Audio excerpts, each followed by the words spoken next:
Congress party ప్రభుత్వము రైతు రుణమాఫీ పూర్తి స్థాయిలో చేసిన, రైతు బంధు అందరికి ఇచ్చిన అని చెప్తున్నారు కదా. ఇక్కడ ఉన్నటువంటి స్థానిక ఎమ్మెల్యే బాలునాయక్ గారు కూడా ఎప్పుడు అడిగినా నేను చెప్తున్నాను, ఒక్క నిమిషము. బాలునాయక్ గారు కూడా ఎప్పుడు మీడియా పట్టుకొని మాట్లాడినా కానీ రైతు బంధు మొత్తం పూర్తి స్థాయిలో వేసేసినాము, రైతు రుణమాఫీ అందరికీ చేసినాము, 2 లక్షల లోపల ఉన్న వాళ్ళకి అందరికి రుణమాఫీ అయిపోయింది, పైన ఉన్న వాళ్ళకే చేయాలి అని అడుగుతున్నా ఉన్నాడు బయట.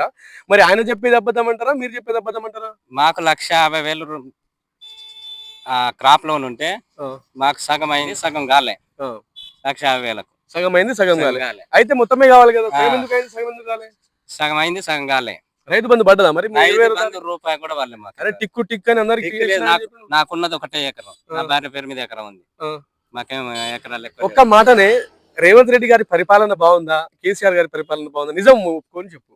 నిజం ఒప్పుకొని ఆయన అప్పు తెచ్చిండు, సప్పు తెచ్చిండు, ఏది తెచ్చిండు, రైతుకు రుణమాఫీ, రైతు బంధు, అదో ఇదో చేసిండు.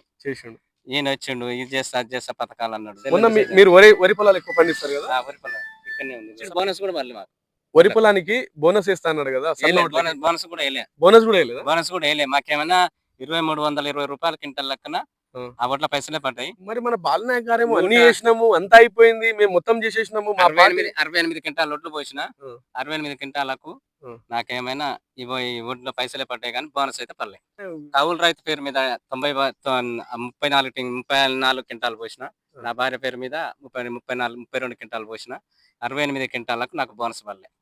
సో మిత్రులారా, వింటున్నారు కదా, గ్రౌండ్ లో వచ్చి చూస్తే ఇలా ఉంది. మన స్థానిక ఎమ్మెల్యే బాలనాయక్ గారు అంటారు, రైతు రుణమాఫీ 2 లక్షల లోపల ఉన్న వాళ్ళందరికీ చేసేసినాం, మేము 2 లక్షల పైన ఉన్న వాళ్ళకి మాత్రమే చేయలేకపోయినాం, అక్కడెక్కడ మిగిలింది అని అంటా ఉన్నారు. నేను ఇక్కడ స్థానిక ఎమ్మెల్యే అయినటువంటి బాలనాయక్ గారిని కూడా రిక్వెస్ట్ చేస్తున్నా, సార్ మీరు అక్కడే ఉండి ఏదో మైకులు పట్టుకొని మాట్లాడడానికి కాదు, ఊర్లలో వచ్చి ప్రజల దగ్గర తెలుసుకోండి ఎట్లా ఉంది గ్రౌండ్ రిపోర్టు. ఇగో ఎగ్జాక్ట్ రైతు నేను రోడ్డు మీద వెళ్తుంటే కనిపించిండ్రు, అక్కడ పనులు చేసుకుంటూ అడగడం జరిగింది.